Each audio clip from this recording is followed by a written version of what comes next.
Halo semuanya, hari ini kita akan membahas sebuah teori dalam komunikasi yang sangat relevan untuk dunia PR dan juga branding, yaitu contingency of accommodation. Pernahkah kalian melihat bagaimana sebuah perusahaan merespon kritik atau isu dari publik? Ada yang langsung menanggapi dengan permintaan maaf, ada juga yang tetap mempertahankan kebijakan mereka tanpa perubahan. Nah, disinilah teori ini berperan.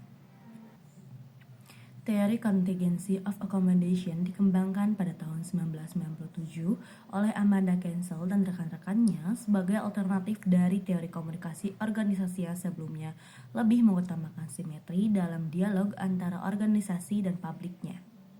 Menurut teori ini, komunikasi antara organisasi dan publik tidak selalu berada dalam satu pola tetap. Sebaliknya, ada sebuah kontinum dari sebuah advokasi murni yang dimana organisasi mempertahankan kepentingannya secara penuh hingga akomodasi murni, di mana mereka sepenuhnya mengikuti keinginan publik. Misalnya, jika sebuah brand terkena kontroversi terkait produknya, apakah mereka harus langsung mengubah produk itu? Tidak selalu. Mereka mungkin memilih untuk menjelaskan posisi mereka, mengedukasi konsumen, atau jika situasinya menuntut, berkompromi dengan perubahan tertentu untuk mempertahankan citra mereka. Pendekatan ini jauh lebih fleksibel dibandingkan teori komunikasi simetris yang menyarankan dialog terbuka sebagai satu-satunya cara terbaik. Dengan mempertimbangkan faktor-faktor seperti tekanan dari media, ekspektasi stakeholder, hingga dinamika pasar, sebuah organisasi dapat menentukan strategi komunikasi yang paling sesuai dengan situasi yang mereka hadapi. Mari kita ambil contoh nyata. Bayangkan ada sebuah perusahaan kopi yang mendadak viral karena salah satu iklannya dianggap menyinggung budaya tertentu. Ada dua pilihan yang harus mereka lakukan.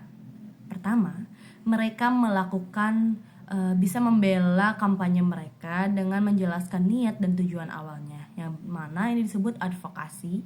Atau yang kedua, mereka bisa sepenuhnya meminta maaf dan menyesuaikan sepenuhnya kampanye berikutnya agar lebih sensitif. Itu disebut akomodasi. Namun, dalam praktiknya keputusan tidak selalu hitam dan putih. Perusahaan bisa memilih jalan tengah. Mereka mengakui kesalahan, namun tetap mempertahankan beberapa aspek dari strategi komunikasi mereka dengan mengedukasi audiens tentang makna di balik kampanye tersebut. Jadi, dalam komunikasi strategis, teori contingency of accommodation itu mengingatkan kita bahwa setiap situasi membutuhkan respon yang berbeda. Tidak ada satu formula baku untuk menghadapi krisis atau kritik. Yang ada adalah pemahaman situasional dan analisis cermat mengenai faktor-faktor yang mempengaruhi komunikasi. Buat kalian yang tertarik mendalami branding, PR, atau bahkan komunikasi dalam bisnis, teori ini bisa menjadi landasan berpikir yang sangat berguna. Terima kasih sudah menonton, semoga penjelasan ini bermanfaat dan bisa membantu kalian memahami lebih dalam strategi komunikasi yang efektif. Sampai jumpa!